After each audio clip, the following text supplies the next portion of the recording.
Hello everyone and welcome to the ups and downs for Star Trek Into Darkness. Now, if you've been following us for a while, you know that this is one of those films that I've had my opinions on, and of the Kelvin series of films, I've got my opinions on it, but how does it actually stack up against the rest of the films in the series? And when we take a deep dive look into it, is it actually fair how I've been looking at this film before?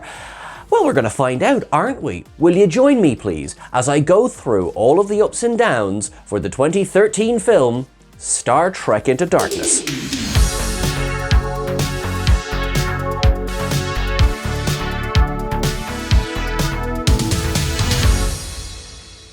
My first up for this film, because I believe in starting positive, it's for the look of Nibiru. I think this planet actually looks really, really cool, and we jump straight into the action. That's something I know was a deliberate choice when it came to making this film. They knew they wanted to kind of up the ante a little bit, along with everything else they touch on in this film. And I'm glad that they do start this way, because also, bearing in mind that Trek 09 introduced us to the look and the tone of what they were going to do with this universe. This opening scene sort of nails that in a microcosm sort of way. So this scene, overall, I've things in the scene, but overall I think this is a banger of an entry. My first down for the film is an oft discussed down. Kirk stunning their ride out of there. Look, it gets panned for a reason. Why would Kirk not know this plan? McCoy standing and going, "You just stunned our ride." Logical down this early in the film was a little bit of a, okay then. Another down for this scene overall is kind of the sheer number of Starfleet protocols they're breaking here. You know, for example, Kirk and McCoy running with their hoods down. Look, they broke the Prime Directive long before they ever revealed the Enterprise in this scene. We know that they're there to help save this population from a volcano that's about to explode. So I tell you what I will do. I will actually give an up, and that's to the use of the cast. Sort of overall in the Kelvin films, but even in this scene, you get Kirk, you get McCoy, you get Spock, you get Uhura, and you get Sulu, all right there in the action. While of course on the Enterprise, you've got Scotty as well with that great jump scare scene of the fish swimming by. Look, there's bits I like about it, all right, but I do think that all three of the Kelvin films, they do use their cast very well. What do you do in hiding a starship underwater? Are we Star Trek Insurrection? Look, hiding the Enterprise under the water, for me, there is one reason and one reason alone why it's there, and that's because it looks cool. And by the way, I'm gonna give them that. It looks cool. The shots of the ship underwater, and particularly, of course, the shots of the ship rising up out of the water, they look phenomenal. Like, I remember on the big screen going, oh wow, that looks good. Of course it's a down. What on earth are you doing hiding a starship there? Logically, it doesn't make any sense. And before you come at me with Sulu saying, you know, too far away, we discussed this about, you know, trying to get closer to Spock. Perhaps we have a direct line of sight. I'll get to Spock in a second, by the way. Like, you know, direct line of sight and the whole plan with the volcano and shuttles. Surely there was another way around this. Send more than one shuttle, perhaps? For the logic of it all, it's a down. For the actual rising out of the water, look, it looks fabulous. I'm gonna give it that. But before the ship can rise out of the water, we see Spock chatting away with Uhura, chatting as he does, you know, Spock, the chatterbox, just talking to Uhura on the shuttle, and she goes, "You sure you don't want me to go instead?" That would be highly illogical, as I am already outfitted. That's enough. I like their dialogue together. You know, I remember at the time being a bit, you know, obviously because it starts in Trek 09, but Uhura, Spock, really? But Zoe Saldana and Zachary Quinto just seem to have this natural chemistry that works so well together. For me, I really, really like this. I also, So there's many things. Obviously, we're going to get to the cetacean observations at the end, but do stick around because for all of... It's well known that J.J. Abrams, for example, who of course directed this film along with '09, was on the record as saying he was not a Star Trek fan going into these films. Now, of course, one man does not make an entire motion picture, but your top guy is not a Trekkie, okay? But there are so many Easter eggs and references to Star Trek dotted in throughout, Into Darkness, with some fairly obvious ones that we'll discuss, but throughout all three films, that I feel it does show a deep dive reverence to the material they're using. It's different. It's definitely different, these films, but there is a respect there. And, sort of, if you like, a tiny little spoiler for the cetacean observations, look at the suit Spock is wearing. That seems to be a direct extrapolation of the one that was shown in Star Trek Enterprise, but also you could trace it all the way back to the EV suit in The Naked Time. That's something, that's for the fans. You know what I mean? Like, that is, costume designer Michael Kaplan going, this is for the people who have watched it all the way along. And it's little things like that that really, really, make me have such a soft spot for the Kelvin films. Now, I mentioned some obvious nods, and there's something I'm gonna get the bulk of this out of the way here, because in the volcano, when it looks like things are grim and Spock's not gonna make it, I do love his line, I am surprisingly alive. I like that. But you get, in the opening scene of the film, the needs of the many outweigh the needs of the few. Nothing wrong with the line, but it's here that they tip their hat straight away down. Star Trek Into Darkness is a soft, I say soft, but it's a remake of The Wrath of Khan, and it doesn't bring enough new to the story to justify it. Now, it does do some things very, very well. I have ups for this film, I have plenty of ups for this film, but I want to address that right now from the beginning, because you sort of can't avoid how much it's a remake of The Wrath of Khan. Dropping in Spock might die with one of his most iconic lines in your opening scene, you must be referencing the Kobayashi Maru sequence in The Wrath of Khan, with of course the later, the needs of the many outweigh the needs of the few, kind of mashed together. And all it does then is immediately brings me to that film. Now that seems like a deliberate choice, which there is positives to that, but then you also have your negatives to that. This cast, as good as they are together, had not been together as long as, for example, the cast in The Wrath of Khan had been together, not of course including the new cast who were added. And I think in a way that shows. Natural acting ability does help this a lot. And there are some key character changes and relationship changes that do help this a lot. So by no means does this condemn the film to the bin of you shouldn't have done that. I'm not saying that. I'm saying it does mean it will get an unfavorable comparison to that earlier film as the movie goes on. But if I sat there and downed every single time it went, that's the Wrath of Khan, that's the Wrath of Khan, that's the Wrath of Khan, we'd never get through the film. And also, it's been said. So, I've said this on the channel, I'm saying it here in the ups and downs as well. This movie is a remake of The Wrath of Khan, and it probably shouldn't have been. There will be more kind of Wrath of Khan-isms to discuss as the film goes on. What I want to do now is just kind of focus obviously on the scenes as they happen. So I did mention that it was gorgeous, and an absolute up to that whole scene where the Enterprise comes up out of the water. Aesthetically, it's beautiful, as indeed is everything that's going on in the volcano. It looks fantastic. It's a logical about a cold fusion bomb, but listen, this is also a film with warp drive and transporters in it, so I'm not going to sweat too much on things like that. And also, but one thing that adds to the up of this as well is Spock's indignation. He is adamant that he cannot be saved for risk of violating the Prime Directive. And so when he is saved, I like the fact that he doesn't just go, well, I appreciate you saving me anyway, thanks a bunch, let's go for drinks, as Spock is wont to do. But I like that he's straight in there with a, why did you do that? This is the prime directive. Now this leads to my issue with Kirk. And my issue with Kirk is effectively, for half of this film, Kirk is not just a bad captain, but he's a bad officer. And it's a very strange way to present who is effectively your lead character. So I do want to go down.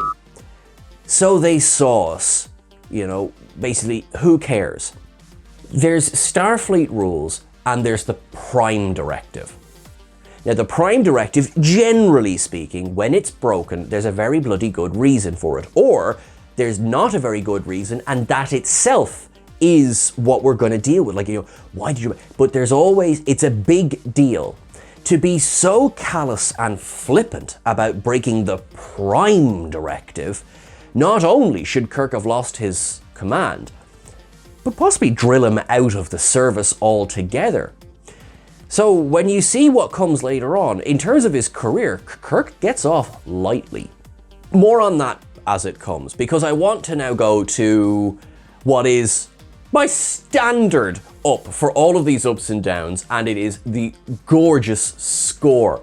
Michael Giacchino just coming back with a beautiful, beautiful score, but particularly this London Calling cue. The introduction to Khan, setting the stakes, how we meet our... Oops, John Harrison. If you're watching this, you've seen Star Trek Into Darkness.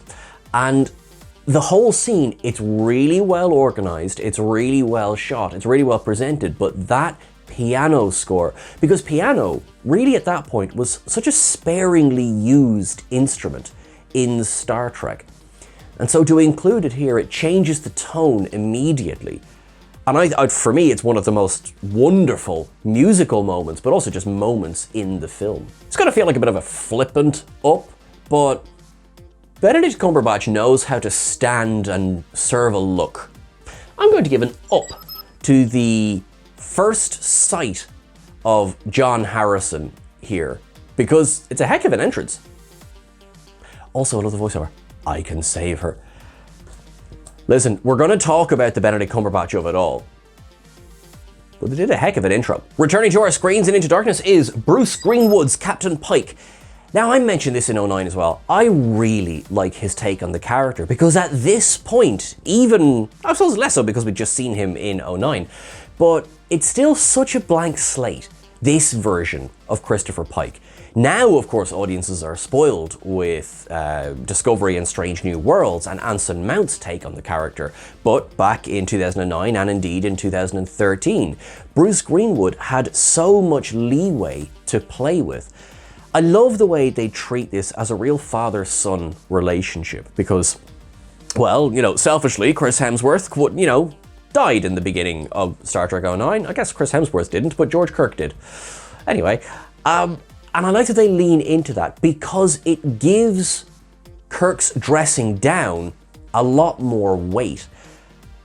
Again, Kirk very frustrating in this scene, clearly not understanding what he's done as wrong. Kirk here is so full of bravado, thinking he's about to be offered the first 5-year mission in Starfleet history, when I'm pretty sure we all kind of think, that's probably not what's about to happen here, Kirk. And his obstinance when he sees the problem as, I shouldn't have trusted Spock not to lie for me.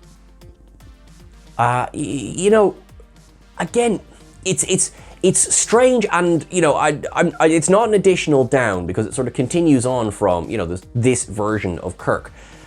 He's an idiot, this Kirk. But the reason this scene isn't up is because both Spock, although not particularly chastising his captain, you can see Spock's confusion of, what do you mean you didn't tell the truth? And it's genuine confusion, where Pike is less confused and more pissed off, and rightly so. This scene was added as also a way of addressing certain audience members' reactions to Kirk becoming a captain within about 12 seconds in the first film. You know, it's about the space of from meeting Pike in the bar to the entire climax with Nero is about 3 years.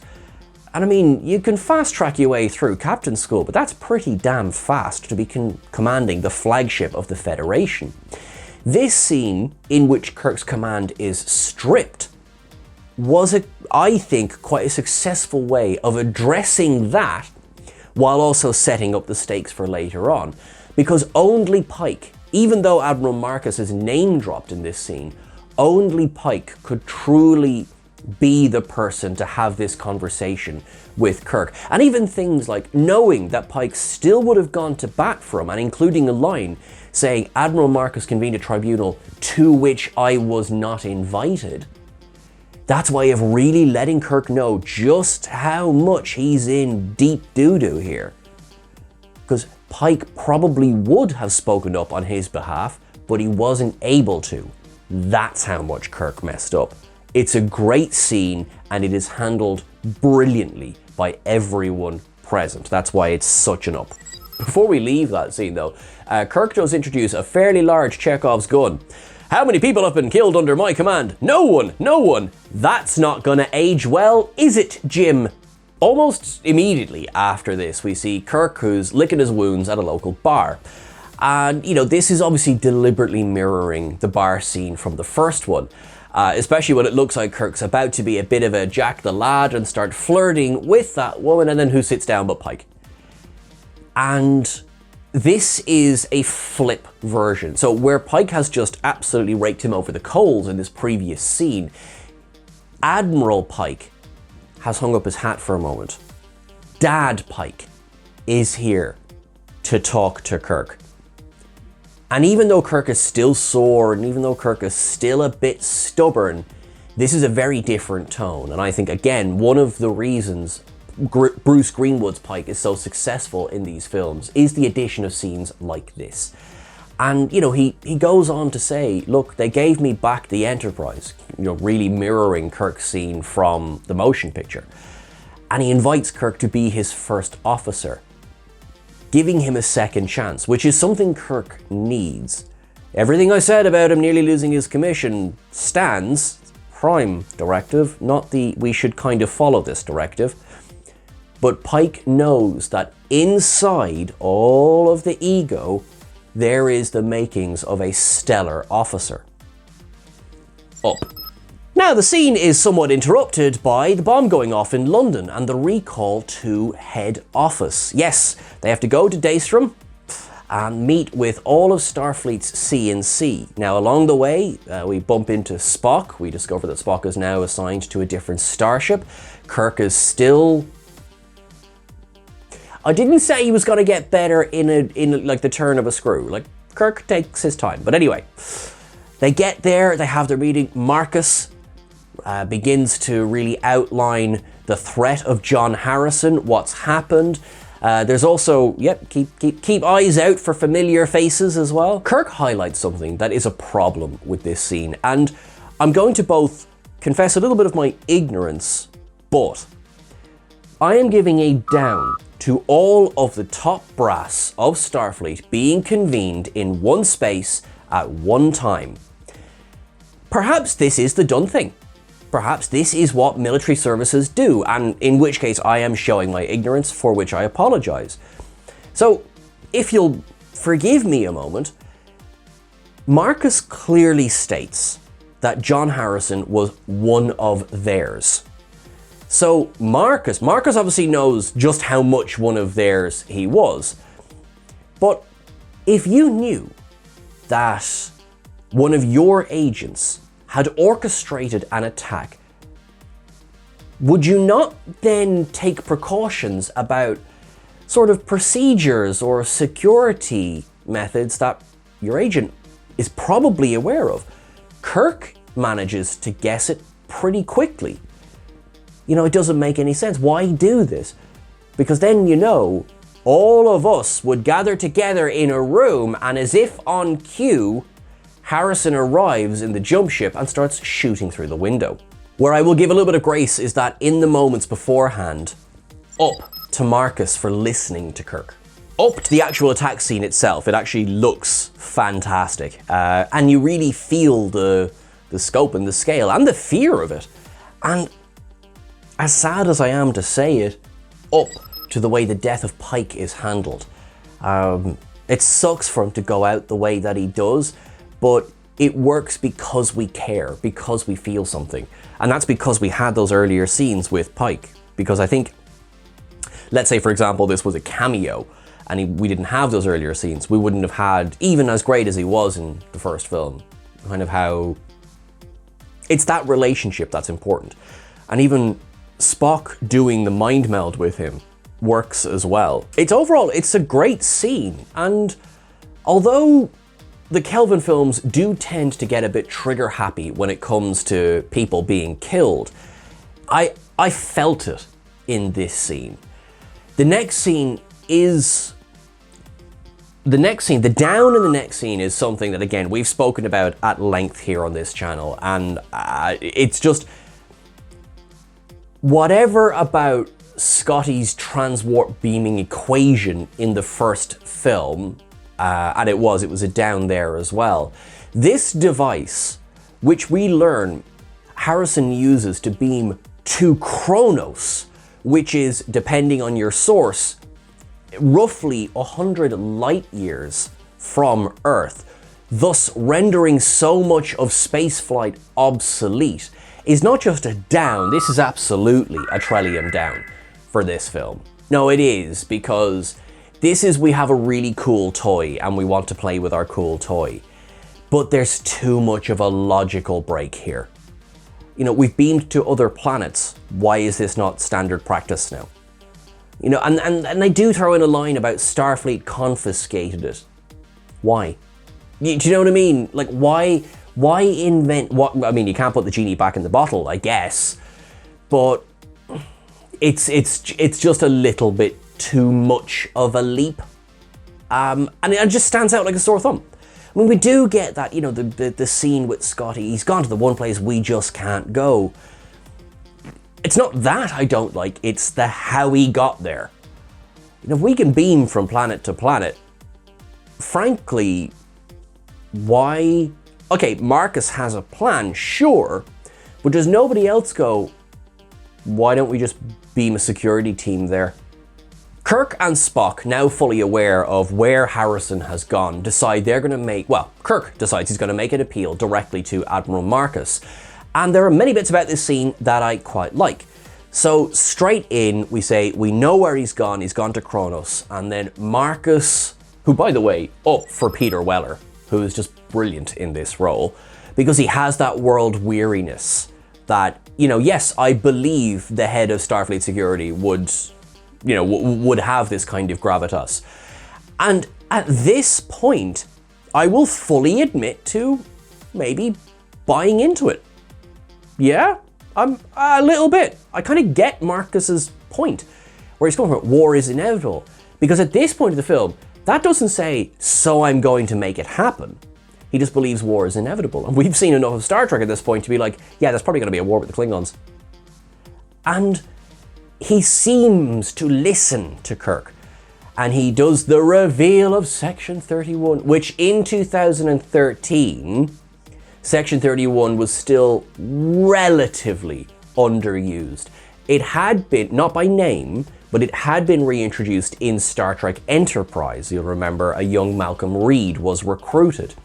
But this was our first and only reference to it in the Kelvin universe. So again, in 2013, it was still being used sparingly, as opposed to by 2025, everyone and their aunt does a summer in Section 31 on their way to being a Starfleet officer. I do have a down, but I'm going to counter it with an up. So actually, up to the lovely models of things like the ring ship, the NX-01, we have the Phoenix in there, the Kelvin, down. I have a super secret warship, so I'm going to put a model of it on my desk. Up to the conversation in the shuttle between Kirk and Spock. And for some reason, McCoy, who just seems to be kind of twittering around, trying to let the audience know that Kirk's vitals are off. I really like this exchange because although this Kirk and Spock are not as... they're nowhere near as close as, for example, the Kirk and Spock that we would know from the original series days are. They haven't built that relationship together.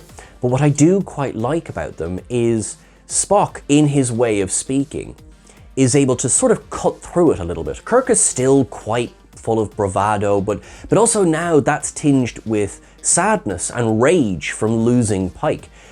And he's getting quite defensive, as Spock says. And Spock highlights this and says, the fact that you are getting defensive means my point, by which he means his point that, you know, this is a terrible idea. What on earth are we doing heading to Kronos?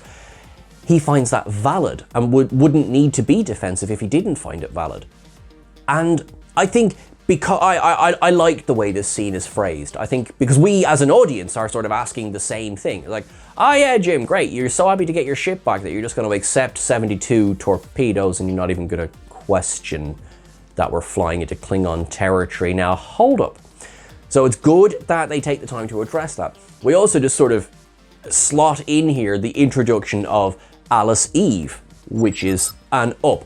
I quite like, there's a lot of discussion about how Carol Wallace is used in this film. And there is, I mean, I think we're all thinking of the one scene that was so clearly added so that they could put it in the trailer, which they did, which is doing her a disservice because, well, there's the legacy of the character, but also Alice Eve does a great job in this film as well. Like, I care about her character, and considering we have not seen Alice Eve in Star Trek before and since, it's, you know, it's a big ask. Make us care, and don't sit on the fact that this is a legacy character. Make us care about you in this film, and I feel at least she does. It might sound odd considering we just watched Pike die for me to say this here, but it's at this point where I think it really becomes apparent how wrong things are going. And that's with Scotty's resignation. You know, you have Kirk, who is so single-minded at this point that he is ordering Scotty to accept this payload, no questions asked. And Scotty is absolutely no way. And in fact, asks a question that I think has been asked in fan circles since 1966, and I know continues to be asked to this day. Oh, are we the military now? I thought we were meant to be explorers. And there isn't really a die-hard answer to that. In many ways, yes, Starfleet is the military. But then in other ways, it isn't. If you think back again to The Wrath of Khan, you know, Doctors Marcus discussed the fact that Starfleet is the military wing of the Federation. Because it is, as much as it is explorers. Because then you think of things like the Next Generation, and they are definitely explorers. I suppose the situation calls for certain ways of being and certain ways of acting. And here, everything is so fast, so dramatic, and so to the point that we don't have time for Scotty to ask that question. And that's why it's so necessary that Scotty asks that question. It is a whopper of an up from me. A shout out of an up as well to Kirk and Uhura in the turbo lift, because although there is a moment where it's played for comedy, I do like that Kirk goes, you know, oh, you know, Buttonhead's your boyfriend, I'm sorry, that was inappropriate. And Uhura just goes, it's not just you. And it's quick, and, you know, because again, they're not friends. They're colleagues and they work together, but they're not friends. And so including a scene like this, and yes, it's played for comedy, both here and a little bit on the cargo ship as well, but it's just quick enough to work. That was an up. There's also a scene played for comedy, which is like, oh no. And that's, you know, Kirk goes up to Chekhov and says, effectively, we've just lost Scotty. You know, put on a red shirt. Okay, Jim, did you just kill him? But no, Chekhov effectively serves as the engineer for a lot of this film. Anton Yelchin, again, sadly missed, but great in this film. I would be remiss if I didn't give an up to the gorgeous shots of the Enterprise leaving Starbase 1. Yeah, these films are good for a bit of odd ship adult material, shall we say. We finally get the Kirk that we want, and I want to give an up to Kirk changing Admiral Marcus's plan. So Admiral Marcus wants them to fly to the edge of Klingon space and then fire 72 new torpedoes directly at the area of Kronos that John Harrison is said to be inhabiting. Having listened to Spock, having listened to his own gut and his heart, Kirk knows he can't just go firing torpedoes at the Klingon homeworld. Right? So, he's gonna fly to the edge of Klingon space, then they're gonna board a cargo ship, which is not Starfleet, and fly, capture Harrison and bring him back to face justice. There's the Kirk we've been waiting for. Kirk did frustrate me earlier in this film, and my down stands, but credit where credit is due, it's helped enjoy the turn of the character as the film goes on as well. We got a couple of quick things here. For example, Spock knows exactly who Carol Wallace / Marcus is, and at this point apparently chooses not to inform the captain. We also then so inertial dampeners are a fun thing. So the Enterprise drops out of warp and everyone sort of nearly falls out of their chair or whatever, but obviously the inertial dampeners are still doing a great job, because presumably if you drop out of warp by losing the warp field, wouldn't you liquefy? So, hey, in fairness, fair play to the Enterprise's inertial dampeners. That does, however, mean they're stranded in Klingon space, as Sulu says, for 20 minutes longer that they hadn't accounted for. So, quickly, hop to it. Sulu's in command. Nice to see Sulu commanding a starship. Some things carry over quite nicely from one universe to another. And Kirk is going to lead this landing party to Kronos. We get a few things in quick succession here. Now, one thing which again it was addressed in Trek 09, but Into Darkness does a great job of, is addressing the whoopsie in Star Trek VI, The Undiscovered Country, that Uhura wouldn't know how to speak Klingon. Because they even make a joke of it. How's your Klingon? Rusty, but I think I can do it. That's an up from me. Spock is gonna go on this away mission as well. And, Kirk says, is this gonna be a problem? Not for me. Unclear. That was fun for me as well. I also like that because there is such a thing as taking a joke too far, and I do think they balance it well in this film, and that's McCoy's metaphors. I think I like what we get, and when Kirk says, stop with the metaphors, that's an order, the joke lands. That's an up for me. Everything to do with the cargo ship, well, a lot of it I'm going to discuss when we get to station observations, but I like it. I even like how he saves the lives of those security officers by saying, lose the red shirts. Taken up. I'm sure Hendorf, the returning cupcake from Trek 09, was quite glad of that. Sulu is then tasked with effectively contacting John Harrison and letting him know the stakes of what's coming. John Cho nails this wee little monologue here, where basically he says he is going to royally mess up Harrison's day if Harrison gives him any guff. Now McCoy does get in with a one-liner, remind me never to play you a poker, but Captain Sulu isn't up. But down, for the love of good, we get it. Special torpedoes, we get it. At this point, they might as well hold a sign up and say, whoa, plot device. Okay, I have 7. Actually, he doesn't say the number, so we have a large number of advanced weaponry that we will fire at your location. Do not test me. We get it. Torpedoes.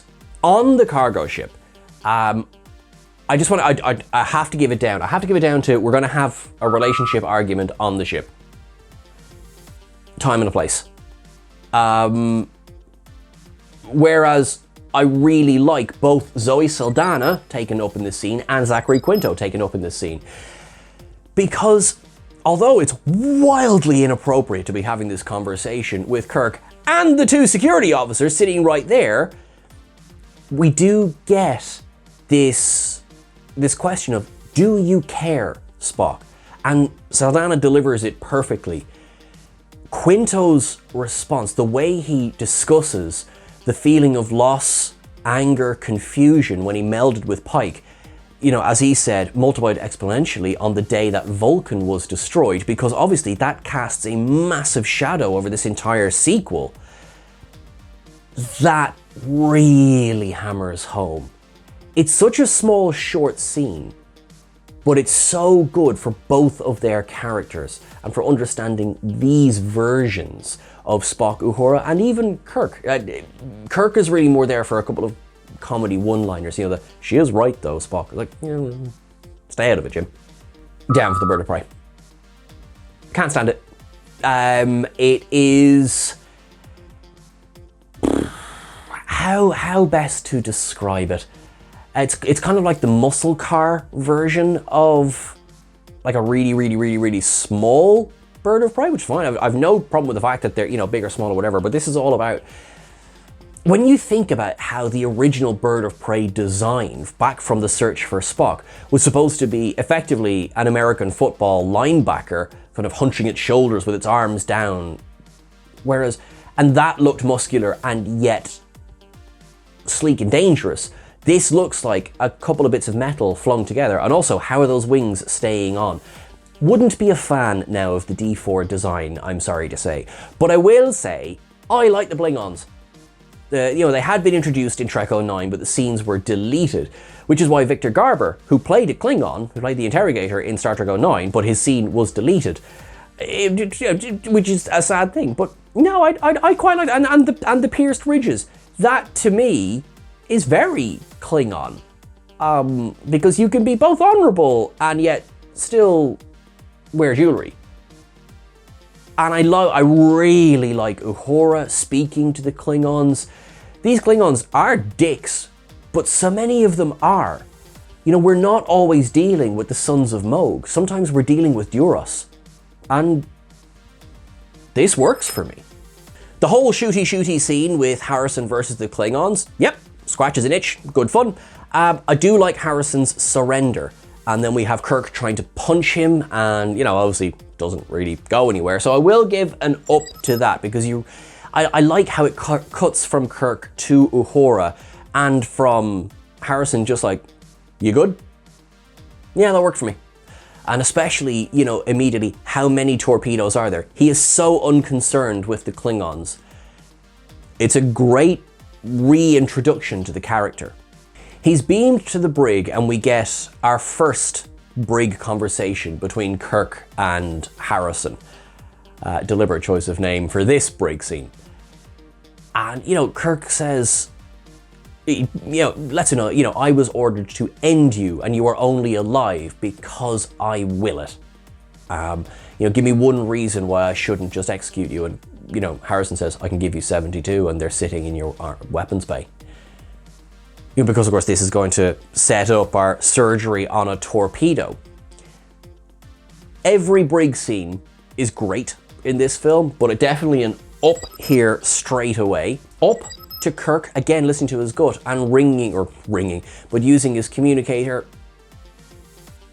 I suppose a hand communicator, does it travel that far? But I could pretty happily say it was just routed through the Enterprise's communication systems. I'm okay with that. You know, so, and I will say as well, up to Simon Pegg in this scene. Captain James Tiberius, perfect hair. I like it. It's silly, but I do like it. Our conversation on the bridge, I've written down revealing Carol as a Marcus. That's an up. I just love the way, you know, when it became appropriate, as it just did. Fair play, Spock. I'm on board. Down, revealing Carol. I'm not just saying this as a prude. This was a scene that was purely insert to get boys of a certain age in the cinema seats. And it's dumb. And it doesn't play into any part of the character or anything to do with the rest of the film. This is just so we could get Alice Eve in her underwear. What are you doing? You know what I mean? It's so ham-fisted. It's not the most ham-fisted thing in the film. I will get to that, but this is pretty ham-fisted. Saying that, I did like the shout out to Christine Chappell, who was like in like voiceover dialogue in the first film, when she's mentioned by name here again as well. Then we get McCoy and Marcus down on planet Iceland doing surgery on this torpedo. Oh, look, it was always going to go wrong, you know? So it does, and it leads to the reveal of the frozen person inside the torpedo. Trope, I pulled out the bit of the torpedo and suddenly it was disarmed. That's a down. I give you this though, Karl Urban's great in this scene. That's an up. But yeah, if through some miracle you hadn't guessed up to this point that we were doing this character and this storyline, the cryo tube in the torpedo was really the last clue now, wasn't it? Before we get to a great scene, down, super advanced shipyard behind Jupiter apparently can't detect a unauthorized shuttle. Bit of a logical fallacy there. The brig scene. Up, light them up. Nice and simple for me. Everyone is great in this scene. Because I have already downed that this is so obviously a remake of The Wrath of Khan, the line, "My name is Khan," it does feel silly. And I want to give credit, like I've already seen the joke done online of "My name is Khan." "Hi Khan, I'm Jim, this is Spock." So I can't claim originality for that. But yeah, that would be their reaction. They have not heard of Khan, or at least in this film, Khan is not treated as an historical figure in the way that he certainly is in Strange New Worlds, but even back in Space Seed, he was treated as an historical figure. Here, there is no context as to why that name would have weight, other than we, the audience, know who Khan is. But because this is in such a strong scene, I guess it makes me a little bit forgiving of it. There's also the slight change to the story that Khan, at least, is kind of justified in his actions. He was discovered by Admiral Marcus, who woke him because they needed his warrior's intellect, and his family, the other 72 torpedo inhabitants, were held as ransom. And then when he went rogue, he had no reason to believe Marcus wouldn't simply kill the rest of his family, as indeed Marcus set out to do. So this was a trip of vengeance. So although you can't condone what Khan did, you can sort of understand where Khan is coming from, which I think is one of the most important changes they made to the character in Into Darkness. It's not simply a straight remake. There's a lot of it, that is. But this is a crucial change to the character that is so important to making this film work. We get that sense of impending doom when Sulu calls down to say that there's a ship en route, it's nearby. And as Khan says, yes. Bet you're having warp problems, aren't you? Yeah. So Khan is ordered to sickbay while Kirk goes to the bridge. Kirk, after a couple of seconds, basically Kirk says, "I've spoken to Khan." Up that Admiral Marcus doesn't even try and hide it. Yes, okay. Because it helps us in this moment go, okay, well maybe we still don't have the full measure of Marcus here. There's more to the story. And again, he's kind of convincing. You know, there is a bigger picture that no, Kirk wasn't given the details of, need to know Starfleet security and all that, and kind of understand it. There is a thing about this scene, of course it's the arrival and reveal of the Vengeance, which would have been more effective if it wasn't in the bloody marketing. For example, I remember going to see this film in a cinema in Dublin, and there was a big freestanding display unit where it was that wide shot of the Enterprise facing, in the profile, facing the Vengeance. I don't understand marketing decisions sometimes. Some things that are clearly meant to be a reveal in a film are used as the marketing for the film. I know, look, Into Darkness is hardly the only film it's ever happened with, but yeah, not great. Don't show us that. Kirk makes a decision, and that decision is to bring Khan back to Starfleet to face the music. So he orders the Enterprise to warp away. Now that would be all well and good, except down in sickbay, Khan is talking to McCoy and Carol Marcus, who says, well, we're safe, we're at Worf. I wouldn't be so sure. And Carol decides that she will run from sickbay to the bridge. Just use a bloody cup on a string, something. Anyway, to let them know that we're not safe. Sulu says we're getting a very weird reading that he doesn't understand. and it's the Vengeance coming up. And do you remember that Chekhov's gun earlier on about I've never lost a single person under my command? Well, Marcus bloody well makes up for that, doesn't he? And beats the snot out of the Enterprise. Now, I hate scenes like this in sci-fi. Not that it's bad. I hate seeing scenes where people are sucked out into space, or blown out into space, sorry. I do know the difference. Because it's horrible. It's a horrible, horrible thing, and I've always disliked it. It was in Trek 09 as well, when the Kelvin was getting pounded by the Narada, and when the Vengeance comes to the Enterprise as well. It makes me so uncomfortable, which I think is a success in the scene. The Enterprise is knocked out of warp, and then they find themselves, they're around the moon. Where the hell is Starfleet? Everything from this point to the end of the film is Starbase 1. Fair enough, Starbase is a starbase. Let's say it can't fly up to them, but not one other ship was in orbit of Earth, and nobody was there picking up weapons fire by the moon. Ah, come on now. That's just silly. Saying that up to the beating the Enterprise takes, that ship survived an awful lot more than most other ships in Starfleet in either universe, if I'm being honest with you. So yeah, all right, fair play to the builders of the Enterprise in the Kelvin universe. Carol goes to the bridge and says, look, let me talk to my dad. You know, maybe I can get him to stop this attack. She does signal across, and Marcus does stop the assault. And she says, you know, I don't believe that the man who raised me is capable of doing this. And if I'm wrong, then you're gonna have to destroy the ship with me on it. And he goes, no, I don't, and hits energize. Up for the performance. Logic is a bit like, your shields are down. What are you doing? That was a bit of a silly thing. But Alice Eve sells it. I'll give it that. It does come across a little bit silly with how it's then like, oh no, why does she try and run off the bridge? No, sorry. Right, up for Alice Eve, but down to the lack of logic in that scene. Looks like things are all over, and absolute and utter up to Kirk. Chris Pine, the way he delivers this apology, it really, really works. It's believable because he's telling the truth, and the callousness of Marcus just going, I was never gonna let your ship live. I was never gonna let your crew survive. Like, mate. So when the Vengeance powers down and Scotty signals over to say, guess where I am? Okay, yeah, that works for me. That all works for me. A lovely couple of nods and Easter eggs in that scene as well. So yeah, credit where credit is due.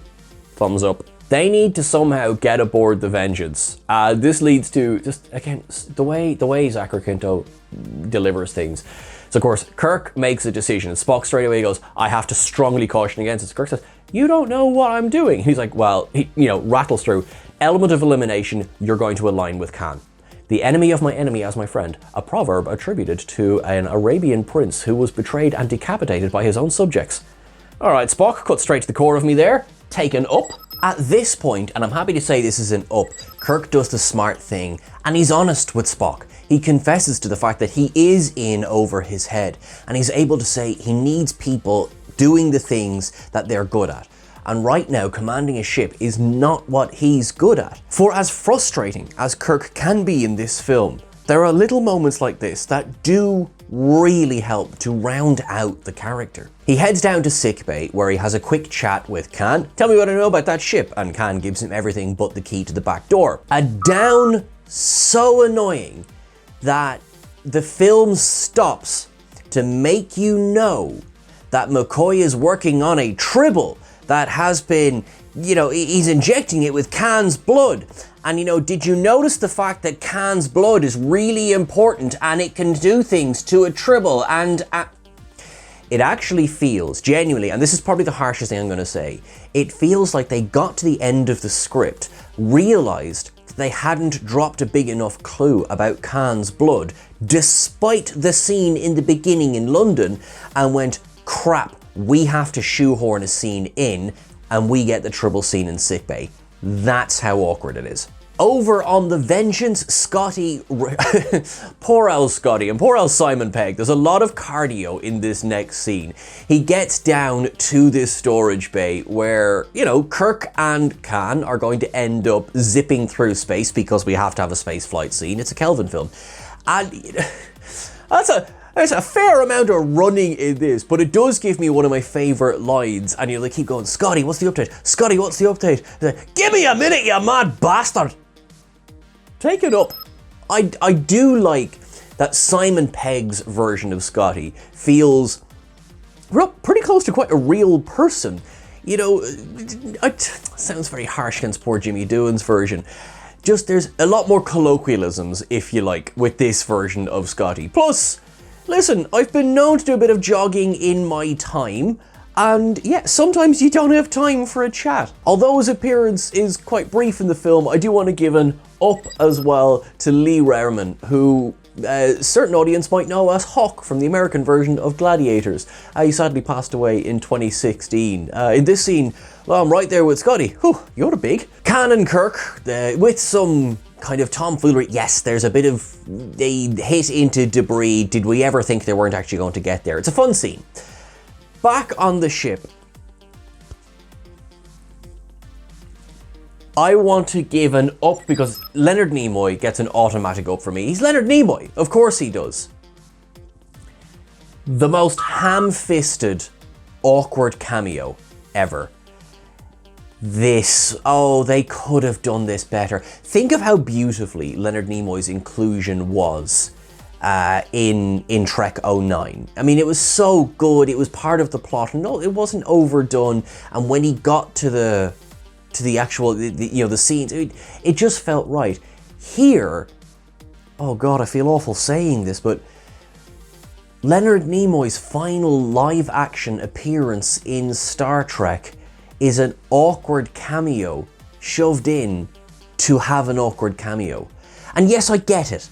Younger Spock wants to know if older Spock ever encountered Khan, and everyone in the audience knows, of course he did, and we do get, his Spock talking about Khan, which if you think all the way back to the Search for Spock and onwards, Spock never really discussed Khan afterwards. So this itself was quite interesting. And so there's bits in this scene that I really like, and I never thought I'd be downing anything Leonard Nimoy did, but for the awkward shoving in of this cameo, that is a down from me. Younger Spock then speaks to McCoy, do you think you could replicate the conditions that caused you to activate the torpedo on planet Iceland? And then we get our perfunctory, but lots of fun. Damn it, man, I'm a doctor, not a torpedo technician. It is exactly your skills as a surgeon that I require. I do like them together. We get some of their best scenes in the next film, but Carl Urban and Zachary Quinto really bounce off each other very well. Over on the Vengeance, you've got Khan, Kirk and Scotty making their way up to the bridge, which they do after a wee bit of fisticuffs. And at least we do see Kirk saying, I think we're helping him as opposed to him helping us. And poor Scotty's a bit like, I have no idea who this person is that you've brought with you. But we arrive on the bridge. Scotty drops Khan with a phaser set to stun. And things are looking like, right, we might be able to de-escalate everything. Except that phaser set to stun don't really do very much against genetically engineered Superman. So Khan pops back up. Not only does he knock out Kirk, get rid of Scotty, he, stamps on Carol's leg, breaking it, and then, with his hands against either side of Admiral Marcus's face, crushes the man's head by saying, "You should have let me sleep." Up, but there. We get our big, Khan was the big villain, hardly a reveal, I suppose, but everything from this point on, he is full mustache twirling villain, and it kind of works. Maybe because we were expecting it for literally every appearance of him in the film, but also Benedict Cumberbatch. Is it physically impossible to get his name right? Maybe it's because Benedict Cumberbatch is incapable of giving a bad performance, or at least, I don't know. Either way, it works. Khan speaking to Spock, Spock goes, "You betrayed us. How observant." It works, but then you get lines like, "I will walk over your cold corpses to retrieve my crew." All right, in fairness, that's a hell of a line. Okay. There is some bait and switch going on. You get, no ship should go down without her captain. Very nice, but then you equally have Spock going, "Vulcans cannot lie. The torpedoes are yours." He beams them over. Okay, happy out. It's a great scene, just overall. It's an up. And all the torpedoes explode. Spock, did you just kill his entire crew? He's cold, but he's not that cold. McCoy's got his crew. It works. It works. Now, the slight problem is that from Khan's point of view, Spock just carried out the threat Khan thought Marcus was going to carry out. I'm sure he'll take it very well and calmly. We need some stakes. Part of the stakes is the Enterprise is completely out of power and is somehow in Earth's gravitational field, despite being beside the moon. And which I suppose, of course, there will be gravitational fields there, and but no Starfleet. The science of this part of the film leaves a bit. Anyway, down. Listen, Chekhov, you might be strong, but you're not lifting Kirk and Scotty strong. Yeah. We do get that great scene though, like as the Enterprise is, and even as it's falling down into orbit, like shuttles falling off and sliding down. I've always loved that scene. It's like, oh yeah, you're in a ship full of stuff. That's not good. Up. Another of my favorite lines from the film, again delivered by Scotty. One day up and off this ship, one bloody day. Up. We do get, I mean, like, what do you say? We just go full, we're remaking Wrath of Khan and we're flipping the characters at this point. So, you know, Kirk is the one to go in. Now, at this point, he has to realign the warp core. Scotty's like, oh, they're misaligned. The ship is dead. Oh, this is bad. Well, it would be bad, yeah. So Kirk's going to go in. First of all, down the angles of those kicks. That just doesn't make sense. But this is a hard, because even in the cinema, first time watching, I went, this is annoying me. Because you're watching it and you know, like, you kind of have an idea what's coming. And sadly, the film doesn't really veer very much off the beaten track from this point. Yes, Kirk saves the ship at this point. He realigns the warp core, power gets on. You do get that awesome shot of the Enterprise. I suppose technically the reused shot, because we had it coming up out of Titan, but that shot of the Enterprise coming up out of the clouds. I'm going to give credit where credit's due. I think it looks great. You know, you have all the gags, seatbelts, the crew not abandoning Spock. I'm on board, honestly, on board with all of that. But it's just, you then get verbatim, better get down here, better hurry, line for line from the Wrath of Khan. You know, you'll flood the compartment. He's dead already, line for line. My logic, if you're going to do a remake, have a point to it. This went too far beyond we're doing an homage. There was no real point to this. Especially with, you know, spoiler, they're going to bring Kirk back in 5 minutes. So this great big emotional goodbye, all to line up. The gag of Shatner's Khan is that it's William Shatner. You know, it's someone who, fair or unfair, had this reputation for over-the-top line delivery, okay? So that, while still being vaguely ridiculous, also, you know, intentional or not, played into the fact that Kirk was defeated and, you know, he was, oh, you've beaten me, Khan, we're stuck down it, even though he wasn't beaten and it was a bit of a performance. Spock delivering the Khan scream, there's no performance behind it.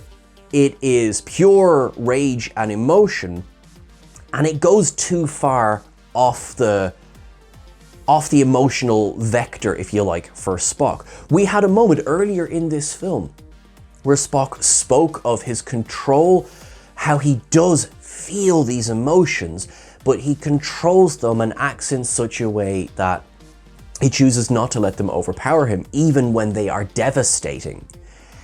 And this seems to belie that earlier scene.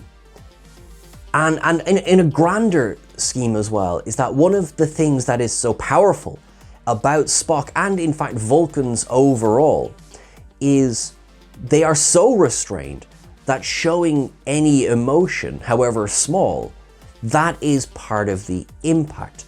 So for example, in Trek '09, when you had a much younger, although there's only about a year chronologically-ish in the difference between these two films, a much younger Spock, before he goes into the academy, for example, obviously a bit more time there, it's kind of sassy, live long and prosper. And then as the film goes on, even thinking that he might not help Nero at the end. These were big emotional moments for Spock.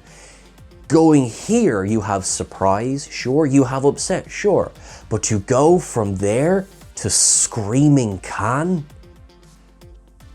it was a poor decision, and it guts the scene, which is a shame because more or less up to that moment, I mean, whatever about it being a remake of The Wrath of Khan with the roles flipped, they were selling it. Chris Pine really sells Kirk's fear of death. I know he out and out says, "I am afraid," but you get that sense. And Spock there, separated by the glass, you have live long and prosper, everything, they were selling it. And then it's just, the mood's gone.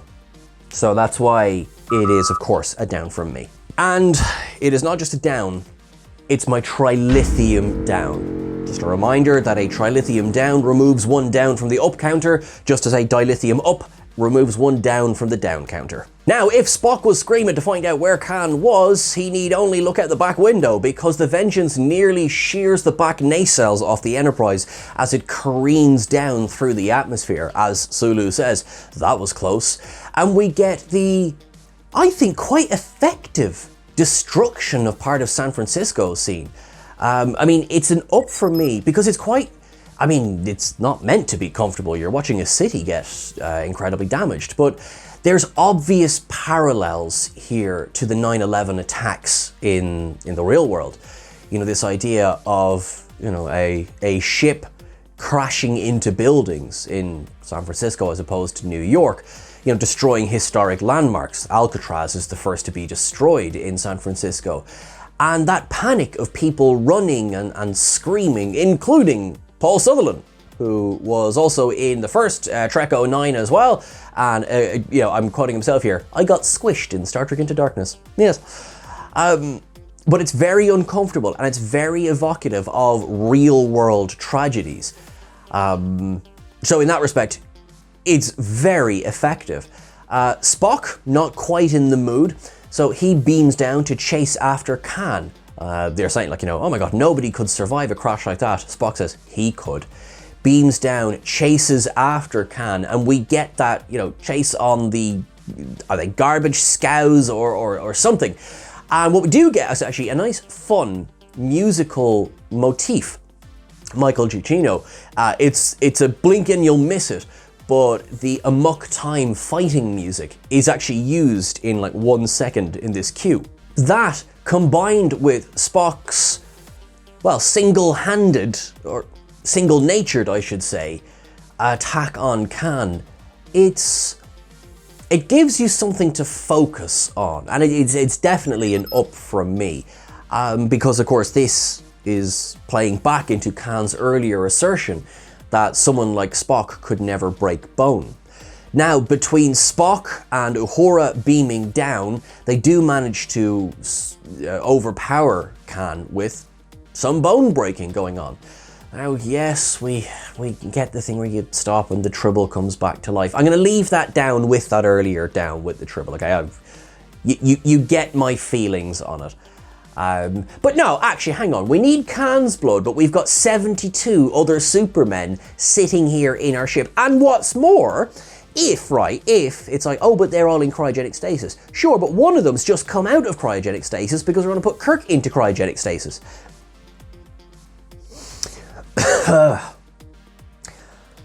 Moving on. They do manage to overpower Khan, they get him to beam back up, and we get the great and utter Kirk's fine then. Down. Not because I want Kirk to die, I don't, but because in about 3 seconds we hit fast forward and we get to the end of the search for Spock. There was no journey. There was no reason for Kirk to die just to bring him back 5 minutes later. As McCoy even says, you were barely dead. True. And I've mentioned obviously the logic about, all of Khan's crew were there, you had access to super blood, why not just use some of them? it does feel a little bit like we have to end this film somehow. And, you know, we get a very nice scene between Kirk and Spock, and I do mean that. I do like the scenes between Kirk and Spock and Kirk's gratitude. This film is not one... There is introspection in Into Darkness, but coming back from the dead, we're not going to linger on that at all. We're going to jump forward a year and rechristen the Enterprise. We then get the utterance of the Captain's Oath, taken up, space, the final frontier. We get actually a musical view of Alexander Courage's original theme. Now, there was a variant of that in Trek 09, whereas a more or less, if you like, direct statement of that theme is played here, which I enjoy. And then we're going to depart on our 5-year mission with our new crew member, Carol Marcus. I can't wait to see what she does in the next film. We do end more or less on a gag where it says, Captain, Captain's got a nice ring to it, Sulu says. Yeah, it does, and I look forward to seeing that for you in your future. Take it up, Captain Sulu. And that brings us to the end of Star Trek Into Darkness, so would you join me, please, at Cetacean Observations.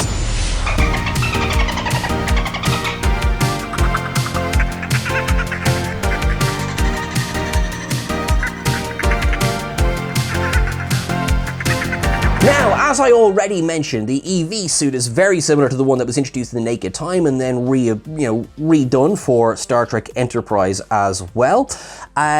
It's the Wrath of Khan, done in 2013.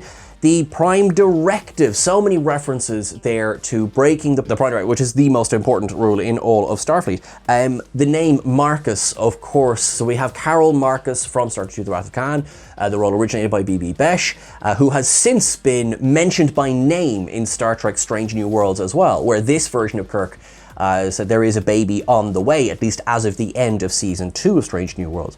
The USS Bradbury is the name of the ship that Spock is now reassigned to just before the attack on Starfleet headquarters. Bradbury named presumably for Ray Bradbury, the famous sci-fi author. Daystrom Institute is the name where the meeting takes place, of course named after Richard Daystrom from the original series episode, The Ultimate Computer, and of course Daystrom Institute ever since. The Whovians out there, the keen-eyed, will recognize Noel Clarke, who is the one who was responsible for the bombing of the Section 31 headquarters, or research station. They will know him as Mickey or Ricky Smith from Doctor Who. Kronos, of course, appearing here finally in the Kelvin universe. And in the sky over Kronos, you will see the moon Praxis exploded. So where this fits in the timeline, who knows? Different universe, different rules.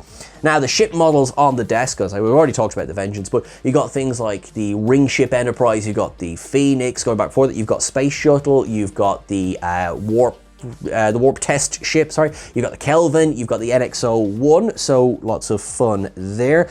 Mention of the Ketha province on Kronos. Well, General Martok from Star Trek Deep Space Nine was said to hail from the Ketha lowlands.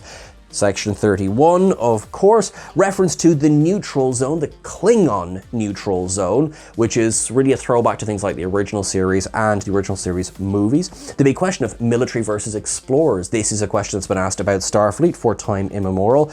A lot of red shirts jokes in there. And of course, yes, Hendorf, who appeared in Trek 09, he was, the whole cupcake, the bar fight one, and will appear again in Star Trek Beyond, which is fun because if you think about it, after the mission on Kronos, those two security officers just disappear.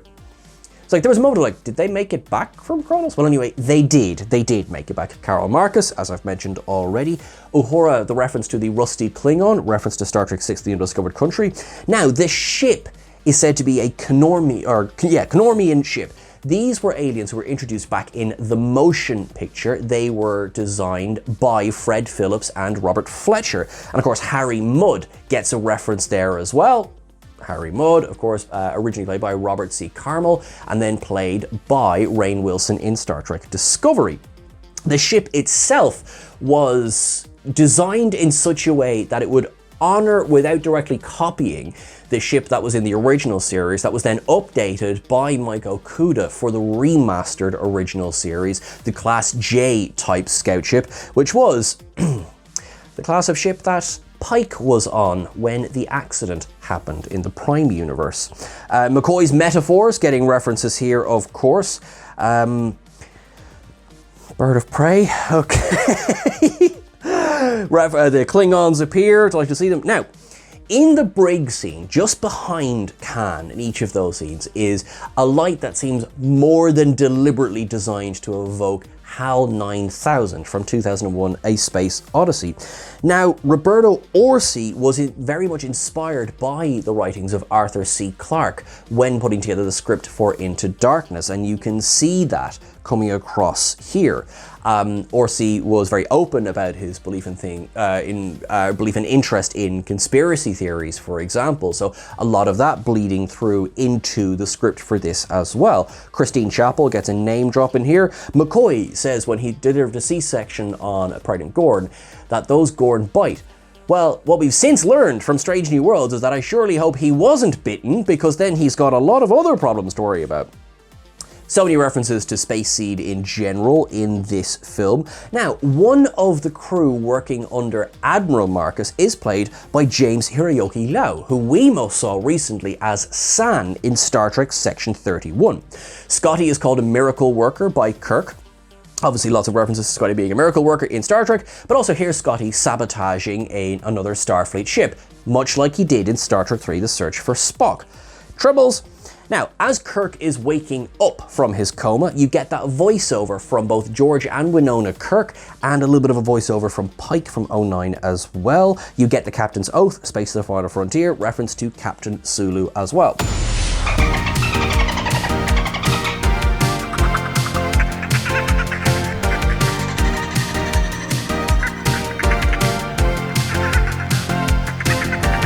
That is everything for our ups and downs for Star Trek Into Darkness. What did you think of this film? I've mellowed on it over the years. I didn't love it when I first saw it, but once I took away sort of the shock and the surprise of what I was watching, I've since really started to enjoy it. Like, I really enjoyed the rewatch for doing this video, and there's a lot of fun to be had. There's bits that are ham-fisted, and of course, but overall, it's a good time out. What did you think? Did you love it? Did you not love it? Where does it sit for you in the rankings? Do let us know in the comments below. And thank you everyone for joining us along. We have one more Star Trek film to go after this in this series of Retro Ups and Downs.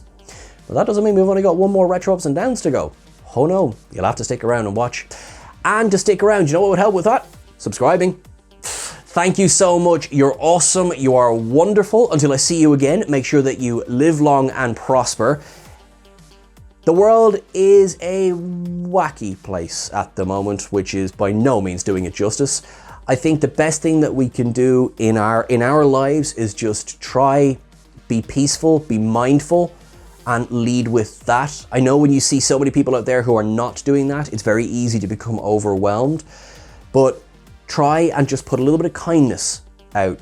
Just, even if it's with your neighbor, your family, whatever it is, lead with that. And the more of us that do that, the better things will get. I know things are the way that they are. Only people can change that. Folks, I will see you very, very soon. I won't say next week because I don't want to make a liar out of myself. You are awesome. You are wonderful. Thank you very much.